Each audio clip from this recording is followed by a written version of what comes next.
डाली डाली फूलों की तुझको बुलाए रे मुसाफिर मेरे उत्तराखंड में। तो यहाँ पर देखिए कितने बड़े साइज का पिरुल हो रखा है। ये देखिए छोटे झरने भी बन रहे हैं यहाँ ऊपर के साइड। ये देखिए जी, यही नहीं बल्कि यहाँ से मेरे उत्तराखंड में।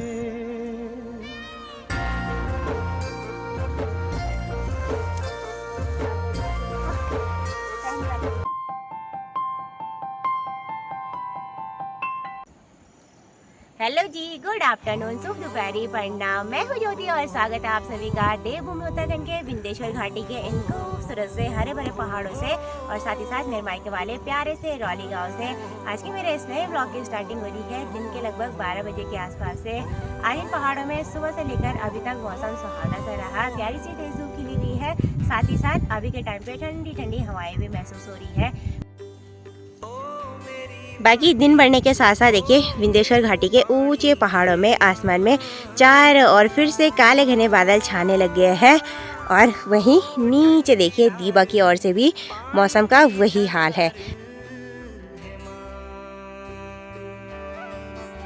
जैसे 12 बज गया है तो हम लोगों ने ना लंच भी कर लिया है और अभी हो गई हूँ मैं रेडी और मेरी तैयारी हो गई है यहाँ से डांडा छानी जाने के लिए।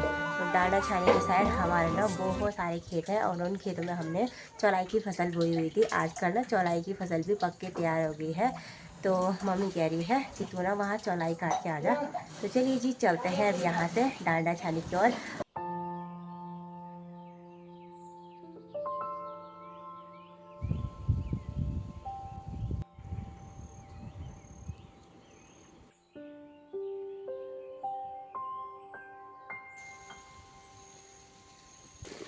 तो कंटिन्यू चलते चलते अभी के टाइम पे मैं पहुंच गई हूँ इस जगह पे और यहाँ का नाम है ननपनियारी। ननपनियारी का मतलब होता है जहाँ पे छोटा सा पानी का स्रोत हो। तो देखिए जी यहाँ पे इस वाली जगह पे ना नेचुरल पानी का ये छोटा सा धारा है और ये पानी ना बांझ की जड़ों का शुद्ध श्वेत पानी है भाई। और ये यहाँ ऊपर साइड से निकल रहा है, बाकी ऊपर साइड से पता नहीं कहाँ से आ रहा है। बाकी इस धारे का पानी बहुत ही ठंडा होता है और यहाँ पानी ना निरंतर 12 महीने ऐसे ही निकलता रहता है। और हम लोग ना गर्मियों के दिनों में जब जंगलों की ओर लकड़ी लेने पत्ते लेने जाते हैं ना तो यहीं पे आके पानी पीते हैं। वैसे तो हमारे पहाड़ों में पानी की कोई कमी नहीं होती, जगह जगह पे आपको छोया पंदेरा गदेरा हर जगह मिलते रहेंगे जिनका पानी ना बिल्कुल शुद्ध होता है और हम लोग ना इसी पानी को पीने में इस्तेमाल भी करते हैं। आजकल देखिए जैसे कि बरसात का सीज़न है तो जैसे मैं जंगलों के साइड आ गई हूँ तो यहाँ देखिए ये है पहाड़ी च्यू यानी कि मशरूम और यह है पिरुल च्यू। तो इस वाली जगह पे देखिए खूब सारे पिरुल च्यू रखे हैं, यहाँ पे भी सामने पे भी और ठीक ऊपर साइड भी। ये देखिए जी पीले पीले। तो चलिए जी अब पिरुल च्यू निकाल लेंगे इन्हें। तो ये देखिए जी आजकल ये निकल रहे हैं साइज से और कुछ तो काफ़ी बड़े बड़े साइज़ के हो रखे हैं। तो यहाँ पर देखिए कितने बड़े साइज़ का पिरुल च्यू हो रखा है। ये देखिए और इन च्यू की सब्ज़ी ना बहुत ही टेस्टी होती है खाने में, हूबहू चिकन की तरह। साथ ही हमारे शरीर के लिए बहुत ज़्यादा पौष्टिक भी रहते हैं ये च्यू। और कुछ देखिए इतने इतने साइज़ के हैं, ये देखिए इतने इतने साइज़ के। तो ये वाले मशरूम ना जब पहाड़ों में तेज़ बारिश होती है और उसके बाद कंटिन्यू 1-2 दिन के लिए धूप लगती है ना तो बहुत सारी मात्रा में ये प्राकृतिक रूप से पहाड़ के जंगलों में उगते रहते हैं। तो यहाँ देखिए बांझ के इन सड़े गले पत्तों के बीच ये च्यू खूब सारे मात्रा में उगे हुए हैं भाई। देखिए जी यहाँ पे भी और यहाँ पे तो बहुत सारी मात्रा में। ये देखिए पत्तों के नीचे हो रखे हैं भाई।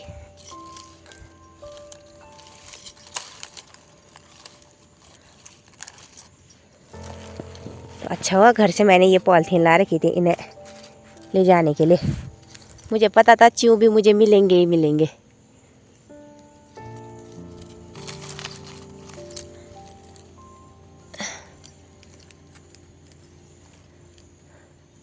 तो कल तो भाई ले गया था और आज मैं लेके चलती हूँ।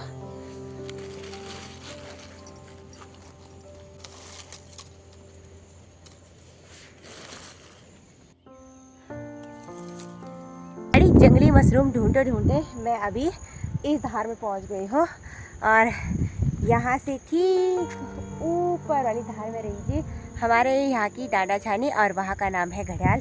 और बाकी इस धार से ठीक नीचे हमारा गांव रौली बहुत ही सुंदर दिखाई देता है। मतलब यहाँ पे बहुत ही अच्छा व्यू पॉइंट है चारों ओर देखने के लिए। हमारे पड़ोस के बहुत सारे गांव भी यहाँ से दिखाई देते हैं, जैसे कि ये जो हमारा बगल वाला गांव है ये है बगवाड़ी। यहाँ से ठीक उस वाली धार पर राजी घुरी गांव और उसी गांव के ठीक बगल पे पातल गांव और इस साइड भी बहुत सारे गांव है। और अभी देखिए ठंडी ठंडी हवा यहाँ जंगलों के साइड चल रही है। जंगल जाने वाले इस पूरे रास्ते में मैं मशरूम ढूंढते ढूंढते जा रही हूँ और मुझे बहुत सारी मात्रा में मशरूम मिल भी रहे हैं। यहाँ पे देखिए हमारी ये छोटी सी थैलियाँ फुल बनने वाली है। मशरूम की भी बहुत सारी प्रजातियाँ हमारे पहाड़ों में पाई जाती है। उनमें से ये वाले तो हो गए हैं पिरुलचू, जिसे मतलब हम लोग खाते हैं। और इनमें से कुछ प्रजातियाँ ऐसी होती हैं यानी कि बिसैली प्रजाति। तो ये हुआ जी अंगुया चू, यानी कि ये देखिए हमारे फिंगर की तरह दिखते हैं ये चू। पहले के टाइम पे इन चूहों को भी हम लोग खाया करते थे, लेकिन अब ये चू ना धीरे धीरे करके बिसैले से होने लग गए हैं और काफ़ी सारे लोग ना मशरूम को खाने के बाद मर भी गए हैं। हमारा पड़ोस का गांव है, वहाँ का नाम है ऐठी। तो वहाँ पे ना कम से कम एक परिवार के 10 लोग ना इन्हीं मशरूम को खा के घायल हो गए थे। उनमें से एक लेडी की तो डेथ हो गई थी, बाकी सारे लोग सुरक्षित हैं। लेकिन भाई इन्हें खाने में भी बहुत रिस्क रहता है भाई। मतलब जब हम लोग मशरूम लेने आते हैं ना जंगलों की ओर, तो ऐसे मशरूम लेके जाते हैं जो कि खाने लायक रहते हैं, यानी कि ऐसे ये जो पीले मशरूम होते हैं ना इन्हें पिरुलचू बोलते हैं और ये बिल्कुल भी बिसैले नहीं होते। इन्हीं का साग हम लोग ज़्यादातर बना कर खाते भी हैं। तो चलिए जी देखते हैं जंगल में, और मिलते हैं तो ठीक, नहीं मिलते हैं तो बढ़ते हैं अपने डांडा छाने की ओर। तो ये देखिए ये बहुत छोटे छोटे हो रखे हैं, यानी कि आजकल के ही टाइम पे ये उगे हुए हैं। बाकी यहाँ पे देखिए एक और तरीके का मशरूम मुझे दिखा भी, जो कि दिखने में ऐसा है छाते की तरह। वैसे तो बहुत मोटा है, लेकिन ये भी बिसैला मशरूम है भाई, इसे भी हम साइड कर देंगे।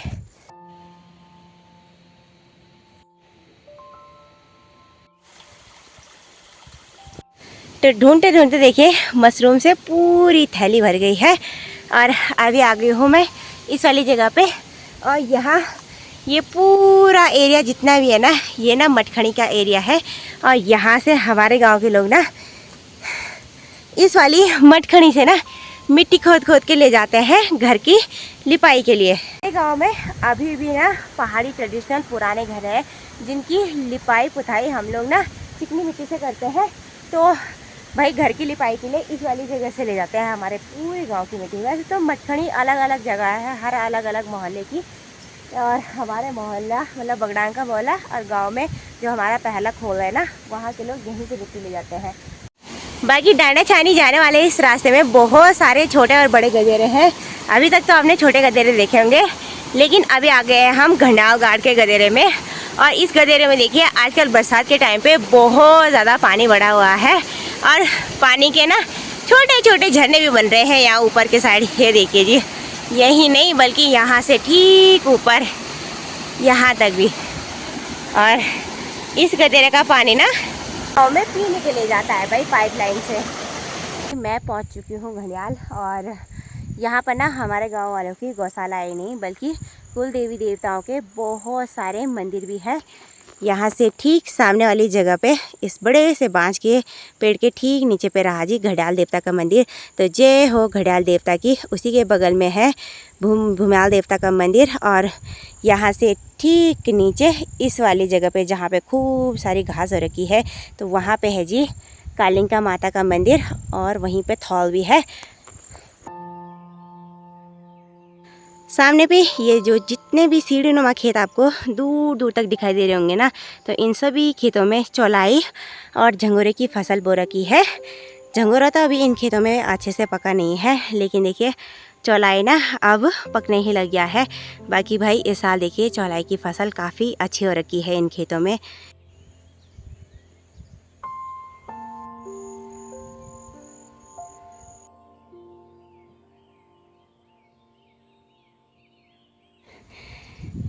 तो अभी आ गई हूँ मैं दादी और की गौशाला में। क्या खचो दे कागज हम तो दादी और की गौशाला पे लगाया है ताला। और इन्होंने देखे अपने गौशाला के आंगन में ना इन बड़े से कट्टे और सामने इस चुन्नी पे ना ये सुखाने के लिए डाल रखे हैं छुलर। तो इन छुलरों की ना मेहंदी भी बनती है और साथ ही साथ मसाले भी बनते हैं। तो ये ना बेचने के लिए निकाल रखे हैं। 5 के पेड़ों पे ये छुलर ना बहुत ज़्यादा मात्रा में निकलते हैं। तो देखिए आजकल के टाइम पे मतलब बरसात के सीज़न में ये पेड़ों से अच्छे से निकलते हैं। तो आजकल देखिए इनको भी चुग रहे हैं लोग।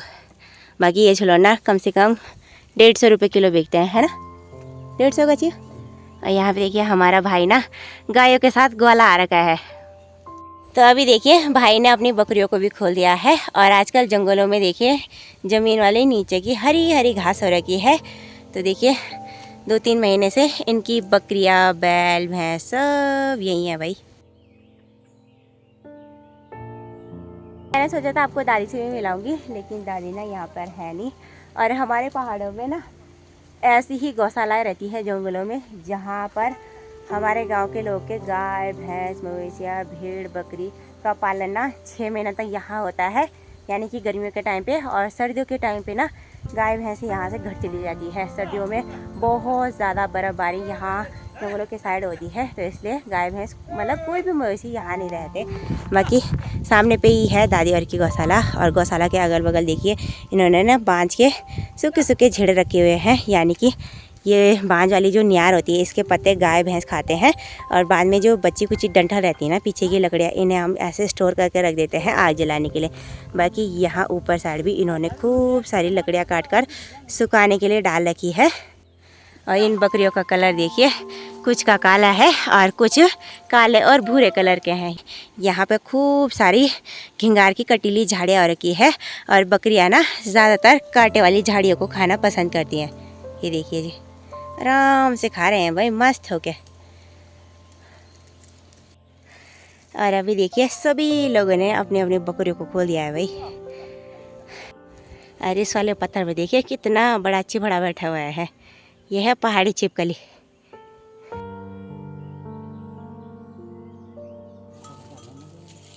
चलिए जी फाइनली मैं पहुंच चुकी हूँ अपने खेतों के साइड। मेरे ठीक पीछे ये जो गौशाला दिखाई दे रही होगी आपको, ये भी हमारे गांव वालों की गौशाला है। वैसे तो यहाँ घड़ियाल ना हमारी कोई भी गौशाला नहीं है। और आज से 6 महीने पहले इसी गौशाला में हमारे बैल रहा करते थे। अब तो हमने यहाँ छोड़ दिया है। बाकी यहाँ पे ना हमने दादाजी लोग के खेतों में चौलाई और झंगोरे की फसल बोई हुई थी। तो आजकल ना झंगोरा तो पक चुका है, लेकिन नीचे जो ये आपको बड़ा सा खेत दिखाई दे रहा होगा, इस खेत में ना चौलाई की फसल है।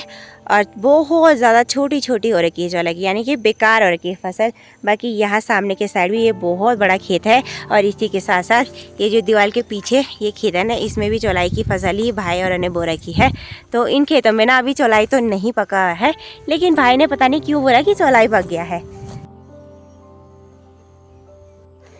तो एक बार ना चेक करके देखते हैं कि पका है कि नहीं पका है। तो वैसे तो इन बालियों से ना चौलाई के दाने तो निकल रहे हैं, लेकिन अभी इसे पकने में ना कसर है।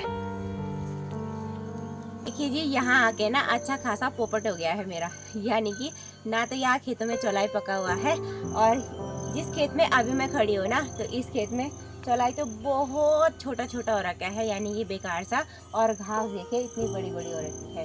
तो अब मैंने डिसाइड किया है कि मैं यहाँ से 3-4 पुली घास काट के ले जाऊंगी।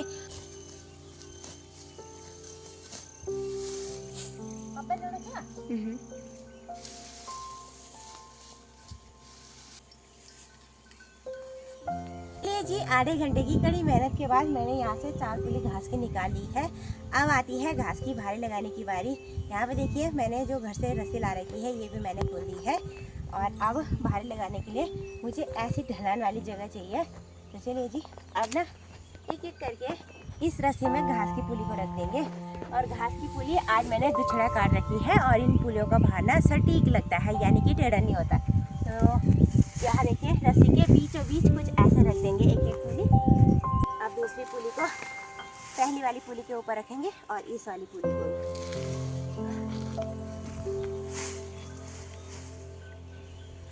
अब बांध देंगे घास की भारी को।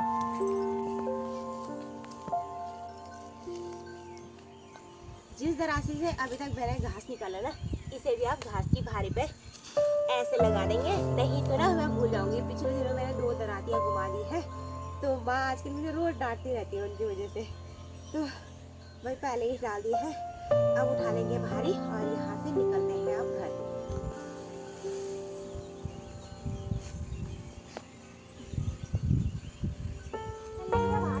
मैगी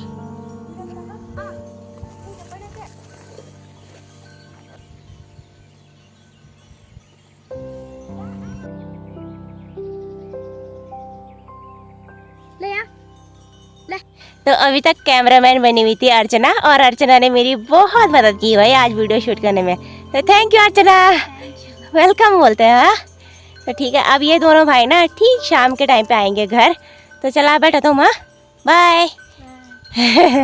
और अभी के टाइम देखिए इनके गाय भैंस मस्त से चुग रहे हैं भाई इस वाले हरी हरी घास को।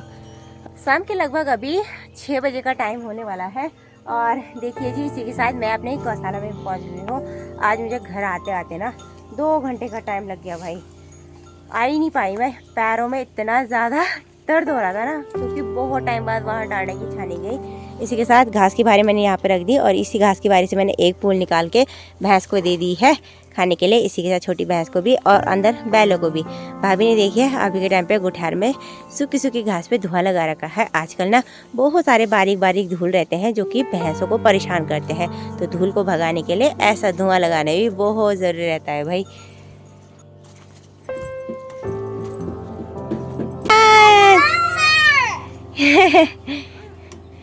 ये देखो मामा क्या लाई, क्या लाई? हाँ तो चलिए जी मैं घर पे भी पहुंच गई हूँ, और अभी के टाइम पे देखिए सृष्टि पढ़ाई करी है, और शोमू तो खेल रही है मस्त होके। हाँ और पाव बांध रखा है? क्या कर, अखरोट किसने दिया? ये आज क्या कर रहा था? रो रहा था घर पे। क्यों? तो घर पे आने के बाद थोड़ी देर मैंने आराम किया, इसी के साथ मैंने गर्मा गर्म शाम की चाय भी पी ली है। और अभी देखिए जो मैंने जंगल से मशरूम ला रखे हैं, यानी कि ये पिरुलचू, तो माँ देखिए इनकी ना सफाई करने में लगी है। इनके जड़ों पे ना खूब सारी मिट्टी आ रखी है, तो वही बनाने से पहले ना इनकी जड़ों से मिट्टी हटानी पड़ती है, यानी कि ये नीचे वाला पार्ट ऐसे तोड़ना पड़ता है। ये देखिए जी, और माँ देख भी रही है कि मैंने सही ला रखे हैं कि खराब ला रखे हैं। ये वाला सबसे मोटा मिला है, ठीक से मायो? अच्छा, तो आज भी हमारे घर पे ना इन्हीं की सब्जी बनी हुई है, वो कल भाई लेके आया था, तो आज देखिए मुझे भी 1 किलो तो होंगे ये, है ना माजी? यो किलो वाला है ना। तो इनके ना सुख से भी डलते हैं, जैसे कि अब धूप हो जाएगी ना, इनको धूप में सुखाने डाल देंगे, और इनकी बहुत टेस्टी सब्जी बनती है सर्दियों के मौसम में भी, है ना? सुख सटा नहीं माइनार।